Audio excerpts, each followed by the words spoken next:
خانه نباید به 3 قسم تقسیم شود. خانه باید به 4 قسم تقسیم شود. من هم از خون همین پدر هستم.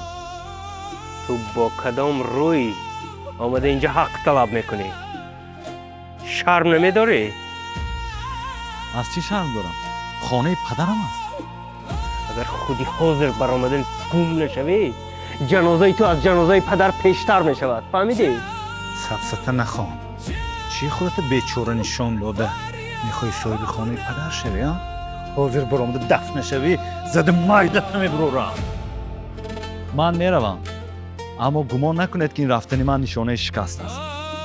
من هیچ گاه از حق خود دست نمیکشم، حتی اگر این دیوارها به خاکستر تبدیل یابد. لبای دکتر. چی؟ وضع پدرتان خوب نیست. بعد برآمدن نتیجه تشخیص ها معلوم شد که باید زود جراحی کنیم، لیکن برای این رازگی شما لازم.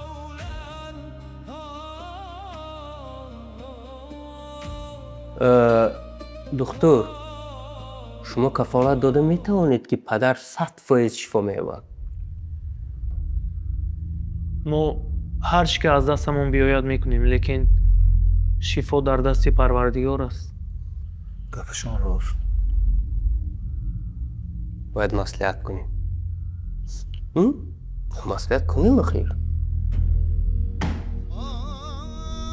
خوب، مصلحت کنید، لیکن دانید که هر یک دقیقه غنیمت است. زودتر.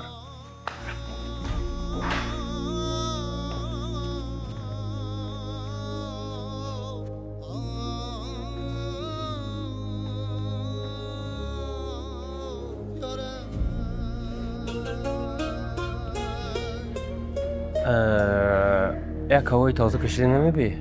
اونجا مصلحت های خود ما هست که من به تو دخل نداره.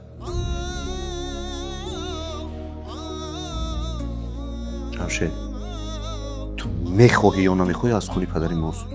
او هم حق داره درباره تقدیر پدر ما حرف زنه. اکا دپی جمشید راست. وای اوگای با اویلی ما یگان خیلی تعلق ندارد. بیگانه بود بیگانه میماند. بید بهتر است. با پدر چیکار کنیم؟ به فکر من جراحی کردن لازم نیست. بیچاره پیرمرد تیغ زده عذاب دادن چی در کار؟ از دو سر پدر زیاده میشود. این از خودی بیهوده.